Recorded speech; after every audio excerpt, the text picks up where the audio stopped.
रामनगर नाम के एक छोटे से गांव में एक विशाल बरगद का पेड़ था। यह पेड़ सैकड़ों साल पुराना था। गांव के बुजुर्ग कहते थे कि यह पेड़ उनके दादा परदादा के समय से भी यही था। पेड़ इतना बड़ा था कि उसकी छाया में पूरा गांव समा जाता था। गांव के सभी लोग इस पेड़ को पूजते थे। हर सोमवार को लोग यहां दिया जलाने आते थे। इसी गांव में एक गरीब किसान रहता था। उसकी पत्नी और एक बेटी थी। बेटी का नाम राधा था। राधा बहुत हिम्मत वाली और जिज्ञासु लड़की थी। वो हमेशा नई चीजें जानने की कोशिश करती रहती थी। गांव के बच्चे जहां खेलने में व्यस्त रहते, वहीं राधा पेड़ों पर चढ़ना, नदी में तैरना और जंगल में घूमना पसंद करती थी। उसकी मां हमेशा डांटती, लड़कियां ऐसा नहीं करती, लेकिन राधा की आदत नहीं बदलती थी। एक दिन गांव में अजीब घटना हुई। सुबह जब लोग उठे तो देखा कि विशाल बरगद का पेड़ रातों रात बदल गया था। पेड़ की जड़ें जो जमीन में होनी चाहिए थी, वो आकाश की तरफ उठी हुई थी और तना तथा पत्तियां जमीन की तरफ लटक रही थी। पूरा पेड़ उल्टा हो गया था। गांव के लोग हैरान थे। कोई समझ नहीं पा रहा था कि यह कैसे हुआ। बुजुर्ग लोग कहने लगे, ये कोई अपशकुन है, कुछ बुरा होने वाला है। गांव के पंडित ने कहा, ये देवताओं का क्रोध है। गांव वाले डर गए। उन्होंने पंडित से पूजा करवाई, हवन करवाया, लेकिन पेड़ वैसा का वैसा ही रहा, उल्टा का उल्टा। धीरे धीरे लोग डर के मारे पेड़ के पास जाना बंद कर दिए। पहले जहां बच्चे पेड़ के नीचे खेलते थे, अब कोई उधर फटकता भी नहीं था। राधा को यह सब बहुत अजीब लगता था। उसे लगता था कि इसमें जरूर कुछ रहस्य है। एक दिन उसने अपनी मां से कहा, अम्मा, मैं उस पेड़ को देखने जाऊंगी। मां ने डांटा, पागल हो गई है क्या? पंडित जी ने मना किया है, वहां मत जाना। लेकिन राधा की जिद थी। वह सोचती रही कि आखिर पेड़ ऐसे कैसे उल्टा हो सकता है। एक रात जब सब सो गए, तब राधा चुपके से घर से निकली। चांदनी रात थी। पूरा गांव सो चुका था। वह धीरे धीरे उस बरगद के पास पहुंची। पास जाकर देखा तो पेड़ सचमुच उल्टा हो गया था। मोटी मोटी जड़ें आकाश की तरफ फैली हुई थी। जड़ें बिल्कुल सीढ़ियों जैसी दिख रही थी। राधा के मन में आया कि इन जड़ों पर चढ़कर देखूं कि ऊपर क्या है। उसने एक गहरी सांस ली और जड़ों को पकड़कर चढ़ने लगी। जड़ें मजबूत थी, पकड़ अच्छी थी। वह धीरे धीरे ऊपर चढ़ती गई। जैसे जैसे वह ऊपर जा रही थी, वैसे वैसे उसे महसूस हो रहा था कि कुछ अलग है। हवा की दिशा बदल रही थी। आसमान का रंग भी अजीब लग रहा था। काफी देर चढ़ने के बाद अचानक उसके सामने एक रोशनी आई। उसने देखा कि जड़ों के आखिर में एक बड़ा सा द्वार है। द्वार सोने का बना हुआ था और उस पर अजीब चिन्ह बने थे। राधा ने हिम्मत करके द्वार को धक्का दिया। द्वार खुल गया और राधा अंदर चली गई। जैसे ही वह अंदर गई, उसकी आंखें फटी की फटी रह गई। सामने एक पूरी दुनिया थी, लेकिन यह दुनिया बिल्कुल उल्टी थी। यहां नदियां ऊपर से नीचे नहीं, बल्कि नीचे से ऊपर की तरफ बह रही थी। पेड़ उल्टे लगे थे, पत्तियां नीचे की तरफ थी और जड़ें ऊपर। पक्षी उल्टे उड़ रहे थे।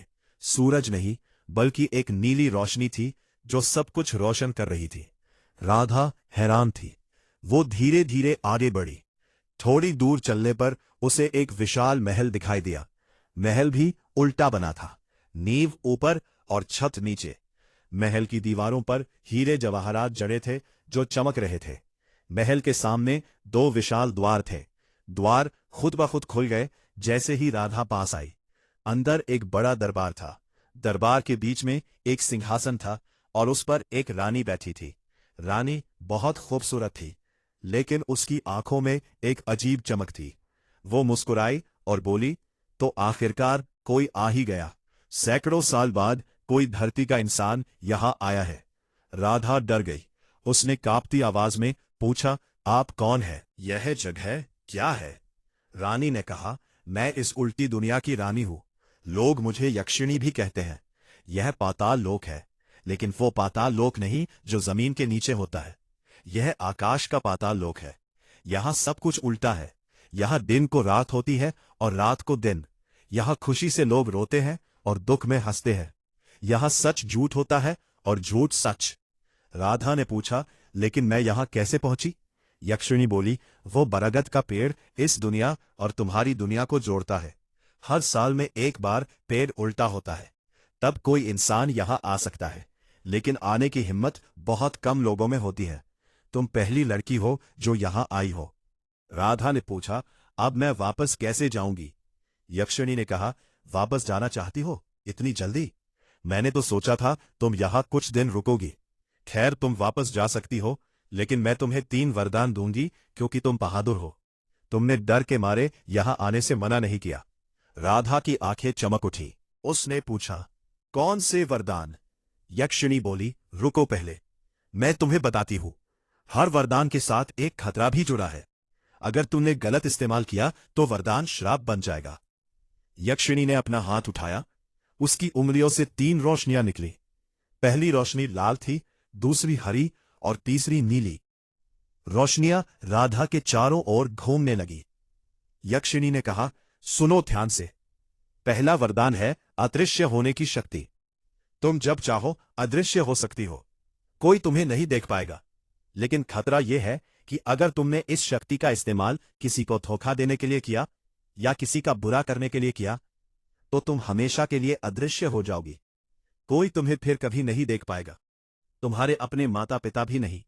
राधा ने सोचा, यह तो बड़ा खतरनाक वरदान है, लेकिन उसने कहा, मैं समझ गई। दूसरा वरदान क्या है? यक्षिणी ने कहा, दूसरा वरदान है जानवरों से बात करने की शक्ति।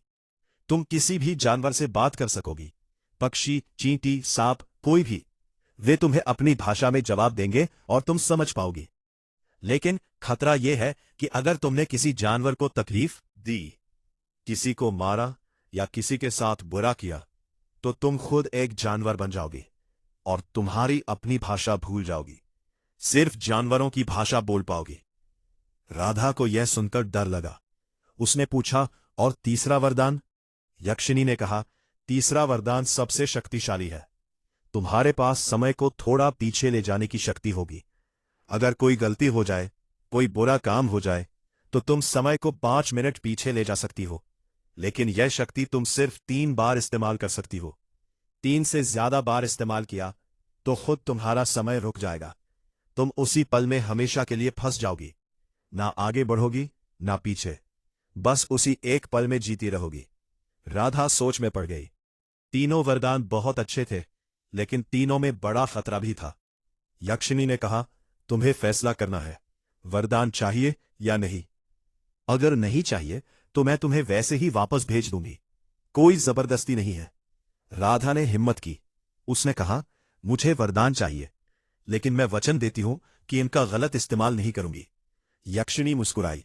उसने कहा, यही तो मैं सुनना चाहती थी। तुम सच में बहादुर हो। लेकिन देखो, जिंदगी में मौके आते हैं जब गलत रास्ता आसान लगता है। तब तुम्हें अपना वचन याद रखना होगा। यक्षिणी ने अपना हाथ राधा के सिर पर रखा। तीनों रोशनियां राधा के शरीर में समा गई। राधा को एक अजीब एहसास हुआ, जैसे उसके अंदर कुछ बदल गया हो। यक्षिणी ने कहा, बस हो गया। अब तुम्हारे पास तीनों शक्तियां हैं। जाओ, अपनी दुनिया में वापस जाओ। लेकिन याद रखो, मैं तुम्हें देखती रहूंगी। अगर गलती की तो सजा मिलेगी। राधा ने यक्षिणी को प्रणाम किया और वापस द्वार की तरफ भागी। वो फिर से जड़ों पर चढ़ी और नीचे उतरने लगी। जब वो नीचे पहुंची तो सुबह हो चुकी थी। पेड़ फिर से सीधा हो गया था। जड़ें जमीन में थी और पत्तियां ऊपर, जैसे कुछ हुआ ही ना हो। राधा घर पहुंची। उसकी मां बहुत परेशान थी। उसने पूछा, कहाँ थी रात भर? राधा ने सोचा कि अगर सच बताया तो कोई विश्वास नहीं करेगा। उसने कहा, अम्मा, मैं बाहर ही सो गई थी। मां ने डांटा, लेकिन ज्यादा कुछ नहीं कहा। कुछ दिन बीत गए। राधा ने अपनी शक्तियों को छुपाकर रखा। उसने किसी को कुछ नहीं बताया। लेकिन एक दिन गांव में बड़ी मुसीबत आ गई। गांव के सेठ का बहुत सारा धन चोरी हो गया। सेठ ने शोर मचाया। उसने कहा कि गांव में ही किसी ने चोरी की है। उसने गांव के मुखिया से कहा, चोर को ढूंढो, वरना मैं सबको परेशान करूंगा। गांव वाले परेशान हो गए। मुखिया ने सबसे पूछताछ की, लेकिन किसी को कुछ पता नहीं था। सेठ ने कहा, अगर 3 दिन में चोर नहीं मिला तो मैं गांव छोड़ दूंगा और अपनी सारी जमीन बेच दूंगा। गांव के बहुत से लोग सेठ की जमीन पर खेती करते थे। अगर सेठ जमीन बेच देता तो सब बेरोजगार हो जाते। राधा ने सोचा कि यहां वरदान काम आ सकता है। उसने अदृश्य होने का फैसला किया। रात को जब सब सो गए वो अदृश्य हो गई, कोई उसे देख नहीं सकता था। वो सेठ के घर गई, वहां चुपचाप छुपकर बैठ गई। उसने सोचा कि चोर जरूर फिर आएगा। 3 रातें बीत गईं। चौथी रात को आधी रात के समय राधा ने देखा कि कोई खिड़की से अंदर आ रहा है। वह अदृश्य थी, इसलिए चोर को पता नहीं चला। चोर ने फिर से तिजोरी खोलने की कोशिश की। राधा ने ध्यान से देखा तो चोर और कोई नहीं बल्कि सेठ का अपना भतीजा था। वह फिर से कुछ सोना चुराने आया था। राधा समझ गई, सेठ का भतीजा ही चोर था। सुबह राधा ने मुखिया को सारी बात बताई। मुखिया ने पूछा, तुम्हें कैसे पता? राधा ने कहा, मैंने अपनी आंखों से देखा। मुखिया को विश्वास नहीं हुआ। उसने कहा, लेकिन तुम रात को सेठ के घर में कैसे घुसी? पहरेदार तो बाहर खड़े थे। राधा के पास कोई जवाब नहीं था। अगर उसने सच बताया कि वह अदृश्य हो गई थी तो कोई विश्वास नहीं करता। मुखिया ने कहा, तुम झूठ बोल रही हो। राधा ने कहा, मैं सच कह रही हूं। आप सेठ के भतीजे से पूछिए। मुखिया ने सेठ के भतीजे को बुलाया। पहले तो उसने मना किया, लेकिन जब मुखिया ने धमकाया तो वह रोने लगा। उसने सारी सच्चाई बता दी। उसने ही चोरी की थी। सेठ को बहुत गुस्सा आया। उसने अपने भतीजे को घर से निकाल दिया। गांव वालों ने राधा की बहुत तारीफ की, लेकिन राधा के मन में एक डर था। उसने अदृश्य होकर किसी को धोखा तो नहीं दिया। उसने बुरे काम के लिए तो शक्ति का इस्तेमाल नहीं किया। उसने सोचा, नहीं, मैंने तो भले के लिए किया। चोर को पकड़वाया। ये गलत नहीं था। कुछ महीने बीत गए। अब गांव में दूसरी मुसीबत आई। बारिश नहीं हो रही थी। खेत सूख रहे थे। फसलें मर रही थी। गांव वाले परेशान थे। राधा के पिता भी चिंतित थे। उनकी फसल भी सूख रही थी। एक दिन राधा खेत में गई। वहां उसने देखा कि चिड़ियां बहुत शोर मचा रही थीं। उसे याद आया कि वह जानवरों से बात कर सकती है। उसने चिड़ियों से पूछा, क्या हुआ? तुम इतना शोर क्यों मचा रही हो? चिड़ियों ने जवाब दिया, हमारे घोंसले में एक सांप घुस गया है। वो हमारे अंडे खा रहा है। हम उसे भगा नहीं पा रहे। कृपया हमारी मदद करो। राधा को चिड़ियों पर दया आई। वह पेड़ के पास गई। वहां सच में एक बड़ा सांप घोंसले में घुसा था। राधा डर गई, लेकिन फिर उसने हिम्मत की।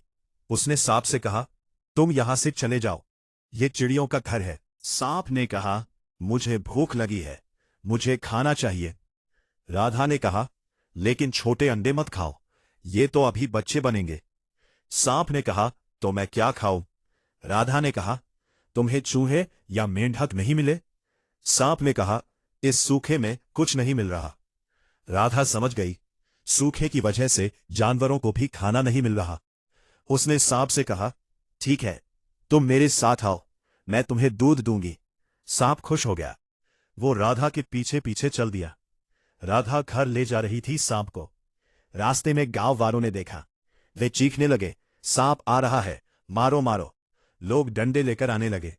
राधा ने चिल्लाकर कहा, रुको, इसे मत मारो, ये किसी को नुकसान नहीं पहुंचाएगा। लेकिन गांव वालों ने नहीं सुना। एक आदमी ने डंडा उठाया और सांप पर मारा।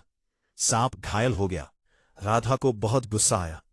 उसने बिना सोचे समझे समय को पीछे ले जाने की शक्ति इस्तेमाल कर दी।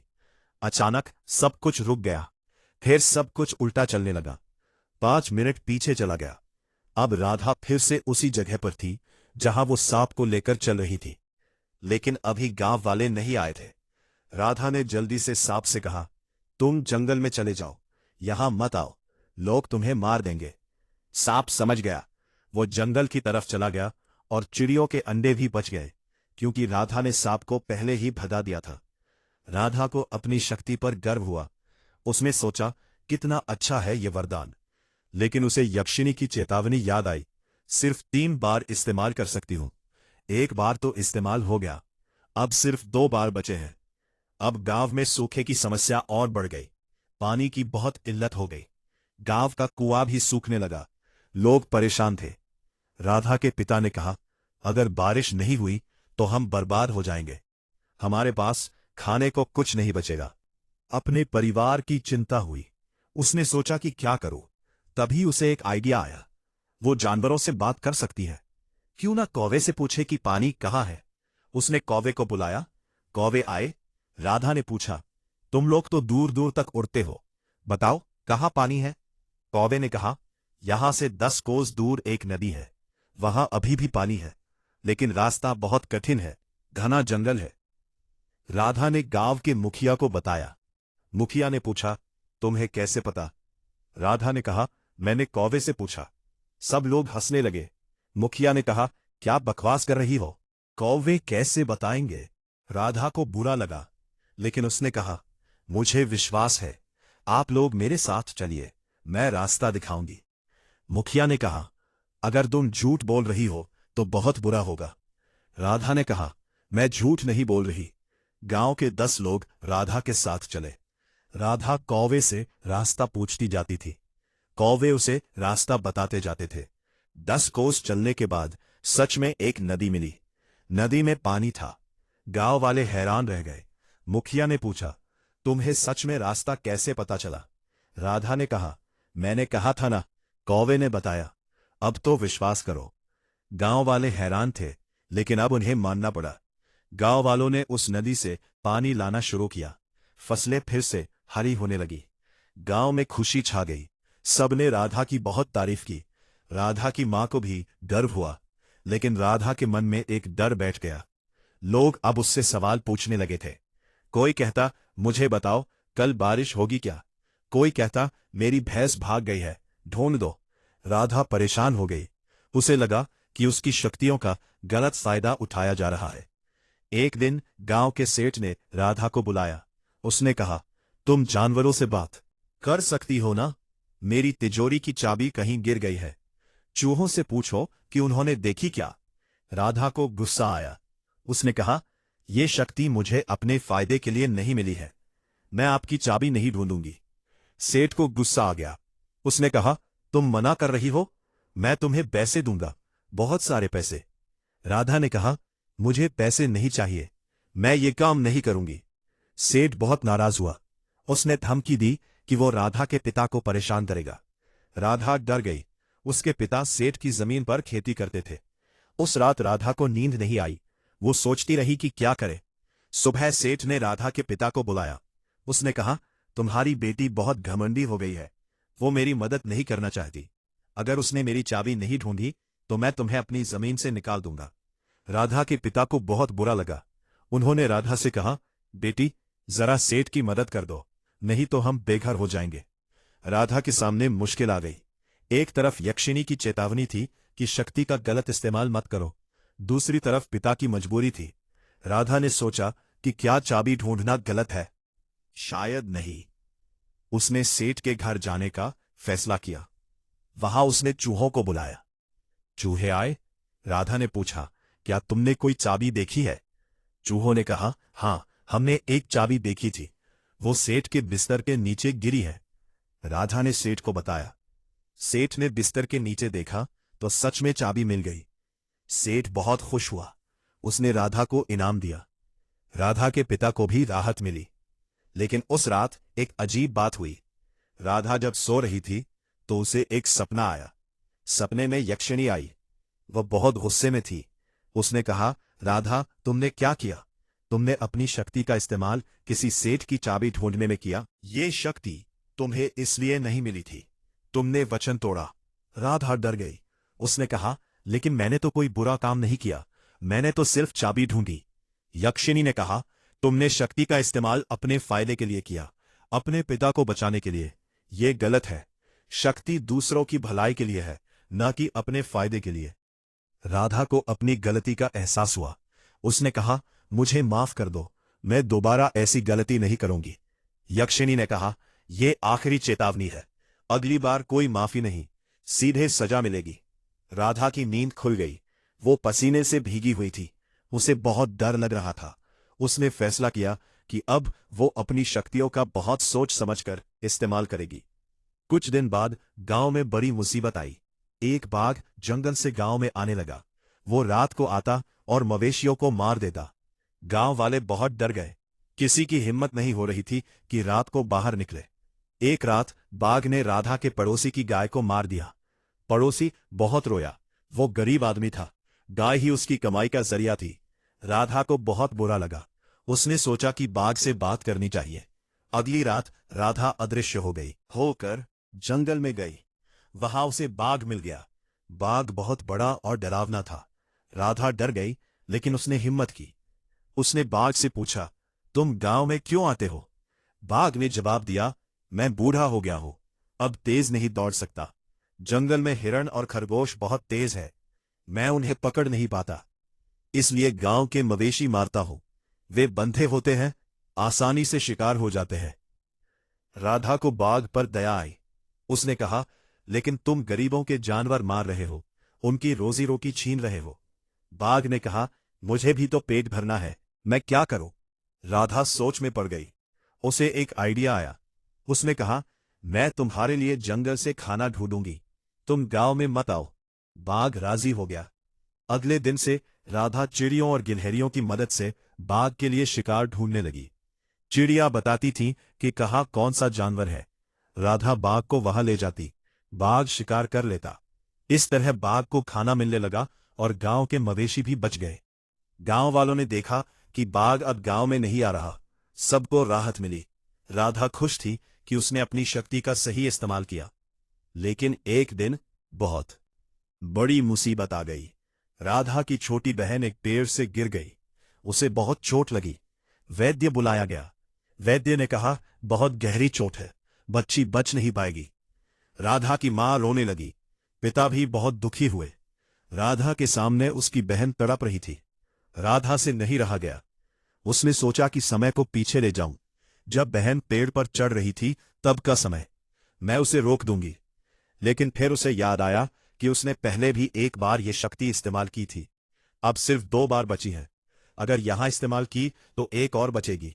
और यक्षिणी ने कहा था कि 3 से ज्यादा बार इस्तेमाल किया तो खुद समय में फंस जाऊंगी। राधा बहुत परेशान हो गई। एक तरफ बहन की जान थी, दूसरी तरफ खतरा था। लेकिन राधा ने फैसला किया, बहन की जान ज्यादा जरूरी है। उसने समय को पीछे ले जाने की शक्ति इस्तेमाल की। फिर से सब कुछ रुक गया। समय 5 मिनट पीछे चला गया। अब राधा उस जगह पर थी जहां उसकी बहन पेड़ पर चढ़ने वाली थी। राधा ने दौड़कर बहन को पकड़ लिया। उसने कहा, पेड़ पर मत चढ़ो, गिर जाओगी। बहन ने राधा की बात मान ली। राधा की जान में जान आई। उसकी बहन बच गई। लेकिन अब राधा के पास समय को पीछे ले जाने की शक्ति सिर्फ एक बार बची थी। राधा ने सोचा कि अब बहुत सावधान रहना होगा। आखिरी बार बहुत सोच समझकर ही इस्तेमाल करनी होगी। कुछ महीने बीत गए। राधा अपनी शक्तियों का बहुत सोच समझकर इस्तेमाल करने लगी। उसने सिर्फ जरूरतमंदों की मदद की।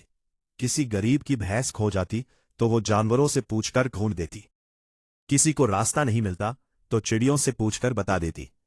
लेकिन कभी अपने फायदे के लिए शक्ति का इस्तेमाल नहीं किया। एक दिन गांव में एक साधु आया। वो बहुत बूढ़ा था। उसने गांव वालों से कहा कि मुझे बरगद के पेड़ के पास ले चलो, मुझे वहां ध्यान लगाना है। गांव वाले उसे बरगद के पास ले गए। साधु ने वहां बैठकर ध्यान लगाना शुरू किया। 3 दिन तक साधु ध्यान में बैठा रहा। चौथे दिन उसने आंखें खोली। उसने राधा को बुलाया। राधा गई तो साधु ने कहा, तुम्हारे पास 3 शक्तियां हैं ना? राधा चौंक गई। उसने पूछा, आपको कैसे पता? साधु मुस्कुराया। उसने कहा, मैं सब जानता हूं। मैं तुम्हें बताने आया हूं कि तुम्हारी आखिरी परीक्षा आने वाली है। राधा ने पूछा, कौन सी परीक्षा?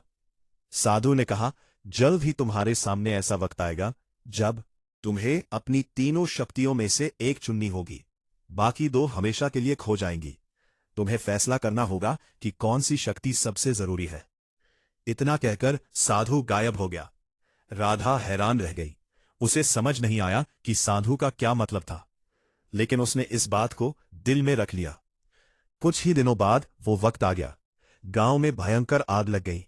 किसी की झोपड़ी में आग लगी थी। आग बहुत तेजी से फैलने लगी। गांव वाले पानी लेकर आग बुझाने की कोशिश कर रहे थे, लेकिन आग बहुत तेज थी। आग इतनी तेजी से फैल रही थी कि पूरा गांव जल सकता था। राधा ने देखा कि आग की लपटों में कई लोग फंसे हैं। उसकी मां भी उनमें से एक थी। अब राधा के सामने बहुत बड़ा फैसला था। उसके पास 3 विकल्प थे। पहला, अदृश्य होकर आग के बीच जाए और लोगों को बचाए, लेकिन अदृश्य होने से आग नहीं बुझेगी और अगर गलती हो गई तो हमेशा के लिए अदृश्य हो जाएंगी। दूसरा, जानवरों से मदद मांगे, चिड़ियों से कहे कि पानी लाएं, लेकिन इतनी बड़ी आग को बुझाने के लिए बहुत सारा पानी चाहिए। जानवर इतना पानी नहीं ला सकते। तीसरा, समय को पीछे ले जाए। जब आग लगी थी उससे पहले का समय, तब लोगों को चेतावनी दे देंगी, आग लगेगी ही नहीं। लेकिन यह उसकी आखिरी बार थी। अगर 3 से ज्यादा बार इस्तेमाल किया तो वो खुद समय में फंस जाएंगी। राधा ने एक पल में फैसला किया। उसने समय को पीछे ले जाने की शक्ति इस्तेमाल कर दी। ये उसकी आखिरी बार थी, लेकिन मां की जान बचाना ज्यादा जरूरी था। समय 5 मिनट पीछे चला गया। अब राधा उस वक्त पर थी जब अभी आग नहीं लगी थी। उसने दौड़कर उस झोपड़ी वाले को चेतावनी दी। उसने कहा, चूल्हे को संभालो, आग लगने वाली है। उस आदमी ने राधा की बात मान ली। उसने चूल्हे को ठीक से बुझा दिया। आग लगी ही नहीं। राधा ने राहत की सांस ली। गांव बच गया, मां भी बच गई। लेकिन अब राधा के पास समय को पीछे ले जाने की शक्ति खत्म हो चुकी थी। 3 बार इस्तेमाल हो चुकी थी। उस रात फिर से यक्षिणी सपने में आई, लेकिन इस बार वह गुस्से में नहीं बल्कि मुस्कुरा रही थी। उसने कहा, राधा, तुमने अपनी परीक्षा पास कर ली। तुमने तीनों शक्तियों का इस्तेमाल दूसरों की भलाई के लिए किया, कभी अपने फायदे के लिए नहीं। मैं तुमसे खुश हूं। राधा ने कहा, लेकिन अब मेरे पास समय को पीछे ले जाने की शक्ति खत्म हो गई है। यक्षिणी ने कहा, हां, लेकिन तुमने इसका सही इस्तेमाल किया, इसलिए तुम्हें सजा नहीं मिलेगी। और सुनो, अब तुम्हें चुनना होगा कि बाकी की 2 शक्तियों में से कौन सी रखनी है। एक ही रख सकती हो। राधा ने सोचा, अदृश्य होने की शक्ति या जानवरों से बात करने की शक्ति। दोनों ही काम की थीं, लेकिन राधा ने फैसला किया। उसने कहा, मुझे जानवरों से बात करने की शक्ति रखनी है। यक्षिणी ने पूछा, क्यों? राधा ने कहा, क्योंकि जानवर मेरे दोस्त बन गए हैं। वे मुझे रास्ता दिखाते हैं, खतरे से बचाते हैं, और मैं भी उनकी मदद कर पाती हूं। लेकिन अदृश्य होने की शक्ति से मैं सिर्फ छुप सकती हूं। यह ज्यादा जरूरी नहीं है। यक्षिणी बहुत खुश हुई। उसने कहा, तुम सच में बुद्धिमान हो। तुमने सही चुनाव किया। अब तुम्हारे पास जानवरों से बात करने की शक्ति हमेशा रहेगी, और अदृश्य होने की शक्ति वापस ले ली जाएगी। इतना कहकर यक्षिणी गायब हो गई। राधा की नींद खुल गई।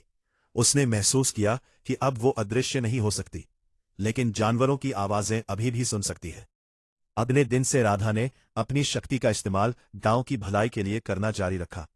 वो बीमार जानवरों का इलाज करवाती, खोए हुए जानवरों को ढूंढती, किसानों को बताती कि फसल में कीड़े लग रहे हैं या नहीं। धीरे धीरे पूरे इलाके में राधा की ख्याति फैल गई। लोग दूर दूर से राधा के पास आने लगे। कोई अपने बीमार जानवर को लेकर आता, कोई खेती की समस्या लेकर। राधा सबकी मदद करती। उसके परिवार की हालत भी सुधर गई। लोग राधा को इनाम देने लगे। उसके पिता को अब खेती के लिए कर्ज नहीं लेना पड़ता था। मेरे प्यारे दोस्तों, अगर आपको यह कहानी पसंद आई है तो कृपया हमारे चैनल दर्पण को सब्सक्राइब कर लें और इस कहानी को लाइक और शेयर करें। आप अपनी राय कमेंट बॉक्स में दे सकते हैं, जो हमारी प्रस्तुति को बेहतर करने में सहायक होगा। राधे राधे।